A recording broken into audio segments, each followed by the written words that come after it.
Hi guys, welcome to Decoding for Kids. In this video, we are going to see the concepts that are used in the 3D T-Rex game. The four concepts used here are loops, events, variables, and if-do conditions. Let's see these concepts in detail one by one. Okay guys, this is step 2 and the concept used here is loops. The function of a loop in computer programming is to repeatedly execute a block of code. This is the definition. Here in this step, if you see the instructions given is repeat blocks are used to perform a set of activity again and again.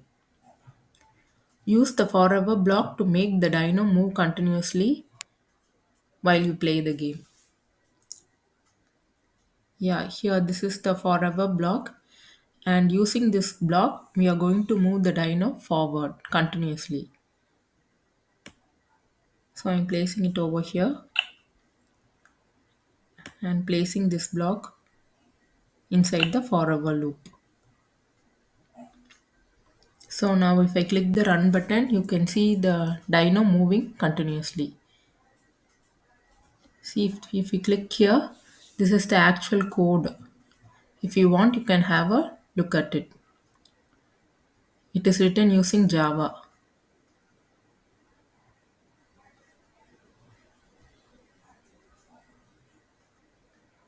Okay, now I'll click the run button.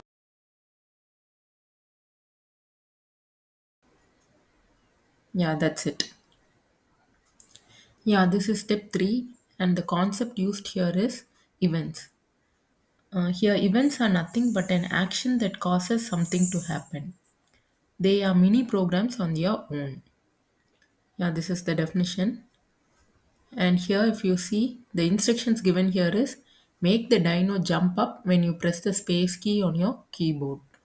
Place the Dino jump block inside the when space key pressed block.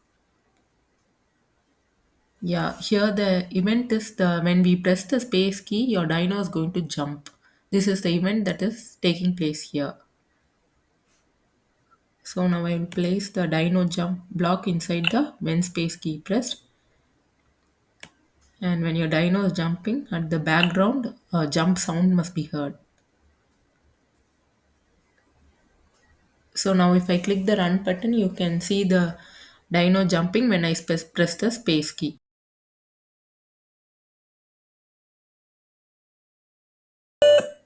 That's it. This is step 6 and the concept used here is variables. Here variables are nothing but they are for storing the data values. So in this step, if you see the instructions given here is variables can help you store values in them. Click on create variable button and create a variable named score. So now I am clicking this create variable and creating a variable named score. Give create variable. After I'm creating a variable, if you see 3 new blocks appear here. One is set score, second one is change score, and third one is just a score block. Now, before I click the run button, you're going to set the score to 0. So I'm placing this block over here and setting the score value to 0. Now this change score I'm placing it over here under when Dino collects coins.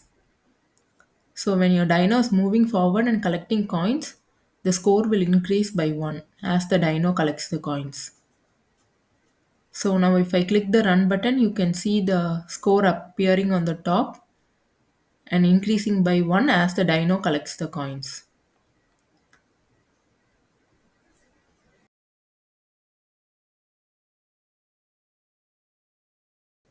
That's it. Okay, this is step 7 and the concept used here is if-do conditions. Here the instructions given are restart the game by clicking on the screen when game is over. Place the if game over block inside the when screen is clicked block. So now if you see, if I click the run button, you can see the Dino moving forward, and when it collides with the obstacle, the game will be over. To restart the game, I should click the screen.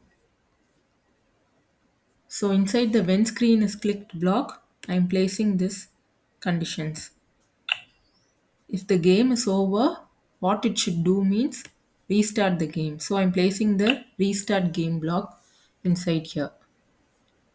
So now I'll click the run button. You can see the changes.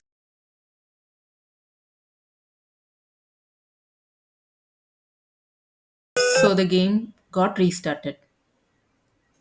Yeah, that's it. Okay, guys, see you in another interesting game. Thanks for watching.